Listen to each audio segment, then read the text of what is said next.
Times, by Charles Dickens. Chapter 4. Men and Brothers. Oh, my friends, the downtrodden operatives of Coketown! Oh, my friends and fellow countrymen, the slaves of an iron-handed and grinding despotism! Oh, my friends and fellow sufferers, and fellow workmen, and fellow men! I tell you that the hour is come when we must rally round one another as one united power, and crumble into dust the oppressors that too long have battened upon the plunder of our families, upon the sweat of our brows, upon the labour of our hands, upon the strength of our sinews, upon the God-created glorious rights of humanity, and upon the holy and eternal privileges of brotherhood. Good! Good! Hear, hear, hear! Hurrah! Hurrah!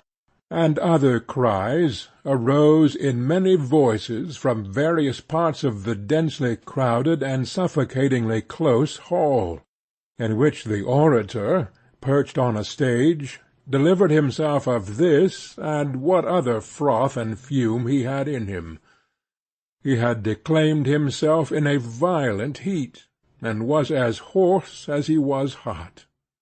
By dint of roaring at the top of his voice under a flaring gas-light, clenching his fists, knitting his brows, setting his teeth, and pounding with his arms, he had taken so much out of himself by this time, that he was brought to a stop, and called for a glass of water. As he stood there, trying to quench his fiery face with his drink of water, the comparison between the orator and the crowd of attentive faces turned towards him was extremely to his disadvantage. Judging him by nature's evidence, he was above the mass in very little but the stage on which he stood. In many great respects he was essentially below them. He was not so honest, he was not so manly, he was not so good-humoured. He substituted cunning for their simplicity, and passion for their safe solid sense. An ill-made, high-shouldered man, with lowering brows, and his features crushed into an habitually sour expression, he contrasted most unfavourably, even in his mongrel dress, with the great body of his hearers, in their plain working clothes. Strange as it always is to consider any assembly in the act of submissively resigning itself to the dreariness of some complacent person, lord or commoner, whom 3/4 of it could by no human means raise out of the slough of inanity to their own intellectual level, it was particularly strange, and it was even particularly affecting, to see this crowd of earnest faces, whose honesty in the main no competent observer free from bias could doubt, so agitated by such a leader. Good! Hear, hear! Hurrah! The eagerness both of attention and intention, exhibited in all the countenances, made them a most impressive sight. There was no carelessness, no languor, no idle curiosity. None of the many shades of indifference to be seen in all other assemblies visible for one moment there. That every man felt his condition to be, somehow or other, worse than it might be, that every man considered it incumbent on him to join the rest towards the making of it better, that every man felt his only hope to be in his allying himself to the comrades by whom he was surrounded, and that in this belief, right or wrong, unhappily wrong then, the whole of that crowd were gravely, deeply, faithfully in earnest, must have been as plain to any one who chose to see what was there, as the bare beams of the roof and the whitened brick walls. nor could any such spectator fail to know in his breast that these men, through their very delusions, showed great qualities, susceptible of being turned into the happiest and best account, and that to pretend, on the strength of sweeping axioms, howsoever cut and dried, that they went astray wholly without cause, and of their own irrational wills, was to pretend that there could be smoke without fire, death without birth, harvest without seed, anything or everything produced from nothing. The orator, having refreshed himself, wiped his corrugated forehead from left to right several times with his handkerchief folded into a pad, and concentrated all his revived forces in a sneer of great disdain and bitterness. But, oh, my friends and brothers, oh, men and Englishmen, the downtrodden operatives of Coketown, what shall we say of that man, that working man, that I should find it necessary so to libel the glorious name, who, being practically and well acquainted with the grievances and wrongs of you, the injured pith and marrow of this land, and having heard you, with a noble and majestic unanimity that will make tyrants tremble, resolve for to subscribe to the funds of the United Aggregate Tribunal, and to abide by the injunctions issued by that body for your benefit, whatever they may be. What, I ask you, will you say of that working man, since such I must acknowledge him to be, who at such a time deserts his post and sells his flag? Who at such a time turns a traitor and a craven and a recreant? Who at such a time is not ashamed to make to you the dastardly and humiliating avowal that he will hold himself aloof, and will not be one of those associated in the gallant stand for freedom and for right? The assembly was divided at this point. There were some groans and hisses, but the general sense of honour was much too strong for the condemnation of a man unheard. Be sure you're right, Slackbridge. Put him up. Let's hear him. Such things were said on many sides. Finally one strong voice called out, Is the man here? If the man's here, Slackbridge, let's hear the man himself instead of you. which was received with a round of applause. Slackbridge, the orator, looked about him with a withering smile, and holding out his right hand at arm's length, as the manner of all Slackbridges is, to still the thundering sea, waited until there was a profound silence. "Oh, my friends and fellow-men," said Slackbridge then, shaking his head with violent scorn, "I do not wonder that you, the prostrate sons of labour, are incredulous of the existence of such a man. But he who sold his birthright for a mess of pottage existed, and Judas Iscariot existed, and Castlereagh existed, and this man exists." Here a brief press and confusion near the stage ended in the man himself standing at the orator's side before the concourse. He was pale and a little moved in the face. His lips especially showed it. But he stood quiet, with his left hand at his chin, waiting to be heard. There was a chairman to regulate the proceedings, and this functionary now took the case into his own hands.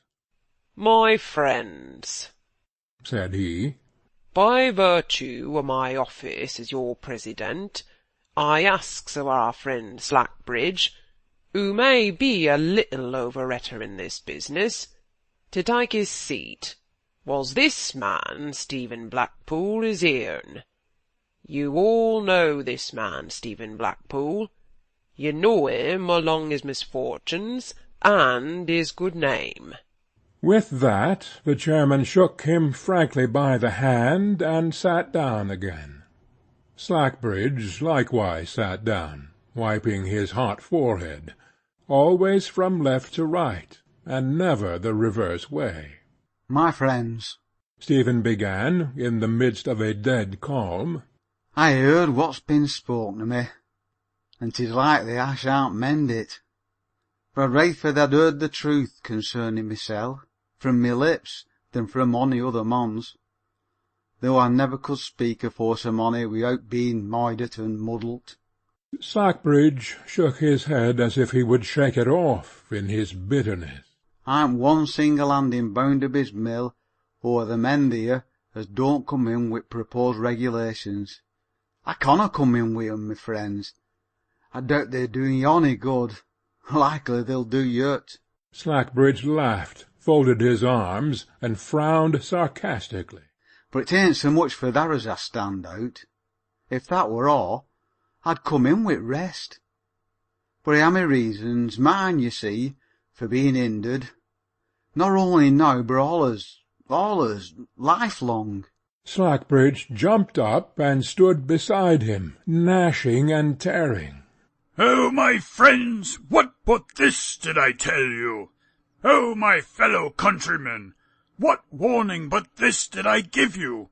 And how shows this recreant conduct in a man on whom unequal laws are known to have fallen heavy? Oh, you Englishmen, I ask you, how does this subordination show in one of yourselves, who is thus consenting to his own undoing and to yours, and to your children's and your children's children's?" There was some applause, and some crying of shame upon the man, but the greater part of the audience were quiet. They looked at Stephen's worn face, rendered more pathetic by the homely emotions it evinced, and, in the kindness of their nature, they were more sorry than indignant. "'Tis the delegate's trade for to speak," said Stephen, "and he's paid for it, and he knows his work. Let him keep to it. Let him give no heed to what I have at bear. That's not for him. That's not for nobody but me." There was a propriety, not to say a dignity, in these words, that made the hearers yet more quiet and attentive. The strong voice called out, "Slackbridge, let the man be hearn, and hold thee tongue." Then the place was wonderfully still.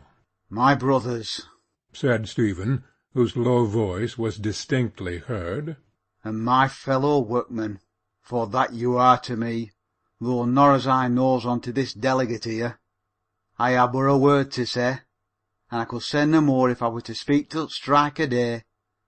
I know weel all what's afore me. I know weel that yo are resolved to ha' no more ado wi' a man who is nowt wi' yo in this matter.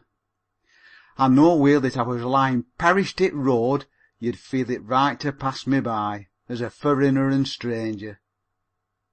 What I a-getting, I mun make best on." "Stephen Blackpool," said the chairman, rising, "think on it again. Think on it once again, lad, afore thou'rt shunned by our old friends."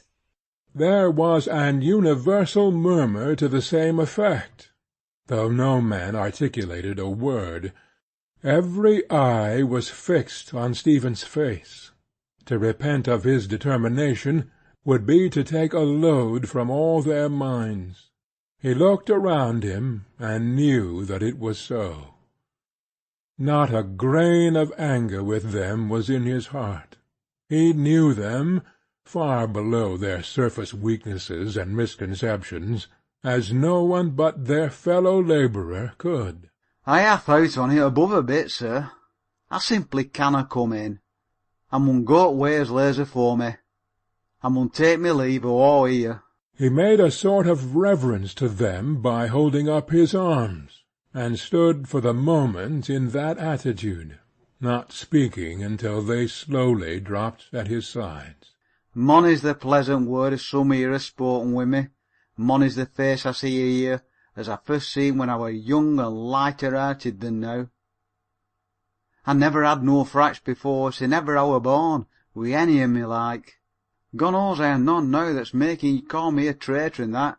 Yo, I mean to say. Addressing Slackbridge. But's easier to call than make out, so let be.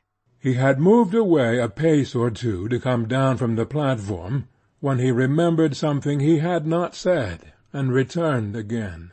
Applet, he said, turning his furrowed face slowly about, that he might as it were individually address the whole audience, those both near and distant.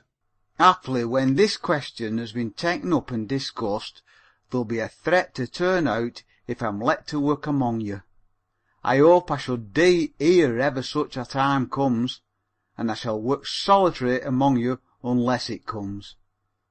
Truly I mun do it, my friends, not to brave you, but to live. I ha' nobbut work to live by, and wherever can I go? I who has worked sin I when no height at all, in Coketown here. I make no complaints of being turned to way or being outcasten and overlooken from this time forward, but hope I shall be let to work. If there's any right for me at all, my friends, I think 'tis that. Not a word was spoken. Not a sound was audible in the building but the slight rustle of men moving a little apart, all along the centre of the room, to open a means of passing out to the man with whom they had all bound themselves to renounce companionship. Looking at no one, and going his way with a lowly steadiness upon him that asserted nothing and sought nothing, old Stephen, with all his troubles on his head, left the scene. Then Slackbridge, who had kept his oratorical arm extended during the going out, as if he were repressing with infinite solicitude, and by a wonderful moral power, the vehement passions of the multitude, applied himself to raising their spirits. Had not the Roman Brutus, O my British countrymen, condemned his son to death, and had not the Spartan mothers, O my soon-to-be victorious friends, driven their flying children on the points of their enemies' swords? Then was it not the sacred duty of the men of Coketown, with forefathers before them, an admiring world in company with them, and a posterity to come after them, to hurl out traitors from the tents they had pitched in a sacred and a godlike cause? The winds of heaven answered yes, and bore yes, east, west, north, and south, and consequently 3 cheers for the united aggregate tribunal. Slackbridge acted as a fugleman, and gave the time. The multitude of doubtful faces, a little conscience-stricken, brightened at the sound and took it up. Private feeling must yield to the common cause. Hurrah! The roof yet vibrated with the cheering when the assembly dispersed. Thus easily did Stephen Blackpool fall into the loneliest of lives, the life of solitude among a familiar crowd.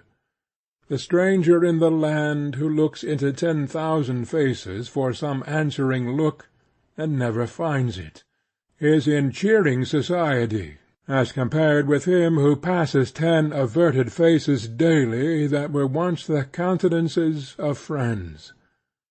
Such experience was to be Stephen's now, in every waking moment of his life, at his work, on his way to it and from it, at his door, at his window, everywhere. By general consent they even avoided that side of the street on which he habitually walked, and left it, of all the working men, to him only.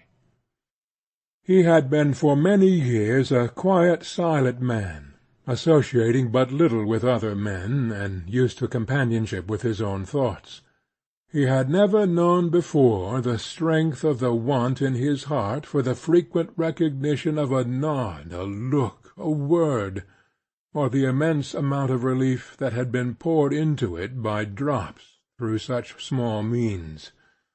It was even harder than he could have believed possible to separate in his own conscience his abandonment by all his fellows from a baseless sense of shame and disgrace. The first 4 days of his endurance were days so long and heavy that he began to be appalled by the prospect before him. Not only did he see no Rachel all the time, but he avoided every chance of seeing her, for although he knew that the prohibition did not yet formally extend to the women working in the factories, he found that some of them with whom he was acquainted were changed to him, and he feared to try others, and dreaded that Rachel might even be singled out from the rest if she were seen in his company. So he had been quite alone during the 4 days, and had spoken to no one, when, as he was leaving his work at night, a young man of a very light complexion accosted him in the street. "Your name's Blackpool, ain't it?" said the young man. Stephen coloured to find himself with his hat in his hand, in his gratitude for being spoken to, or in the suddenness of it, or both. He made a feint of adjusting the lining, and said, "Yes." "You are the hand they have sent to Coventry, I mean," said Bitzer, the very light young man in question. Stephen answered, "Yes," again.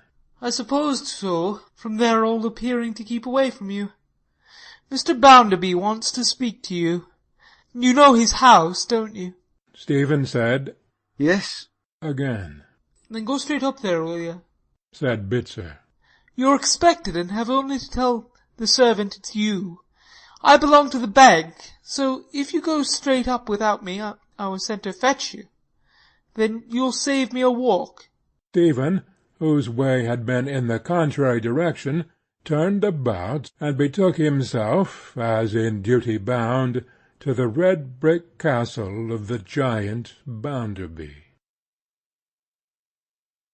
End of chapter 4.